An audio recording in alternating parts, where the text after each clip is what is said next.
আচ্ছা তোরা কি চাও? যাই মরি যাই? আমারে জেলের ভাত না খাওয়াইয়ে তোরা কি ক্ষান্ত দিবি না? বাবুরে আমারে তোমরা অনেকে নানান রকম ফটো তারপর ভিডিও এইগুলো সেন্ড করে বলো যে দাদা প্লিজ এখানে একটু রোস্ট করে দাও। আমি তোমাদের কথা রাখার চেষ্টা করি, ঠিক আছে? আমি আমার সাধ্য মতন মোটামুটি আমন দিস্তার মধ্যে ফেলাই আমি ছেঁচার চেষ্টা করি, তাতে তোমাদের একটা পৈশাচিক আনন্দ লাগে, ঠিক আছে ভাই? ঠিক আছে।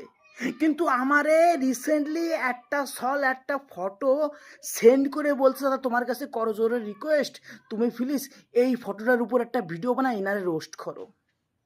ভাই ফটো খানা দিয়ে আমি রোস্ট কি করবো রে? রীতিমতন ভয় তোমার বেশি কাঁপতেছে। তোমরা আগে ফটো খানা দেখো। এই যে এই ফটোটারে নাকি আমার রোস্ট করতে হবে। এ বাবুরে তুই ইডিটের মা ভ্যান এক করে ফেলছো রে বাজান। এ কি বানাইছো?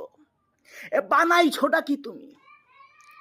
বাবারে বাবা, এ তুই তোর সাহস কেমন? এই কি এটা এটা কি বানাইছো? আমি তো জাস্ট এই ফটোখানা দিয়ে আমার আত্মা কাঁপতেছিল। এই ফটোখানা আমি জাস্ট আমার এই ভিডিওর মধ্যে ইউজ করছি, না জানি আমার নামে কেসমেস হয়ে যায় নাকি। আল্লাহ ভরসা, বাসাইও আমারে। ভাই তোকে তোকে রিকোয়েস্টের লেভেল একটু কমা। তোরা কহানে কি করতে করছো বোঝো? তোরা তো কইয়ে মোটামুটি চুপচাপ বসে থাইস বান্দরের খেলা দেওয়ার জন্য, কিন্তু সদনটা যে আমাকে খাইতে হয় লাস্টে আমরা বুঝি।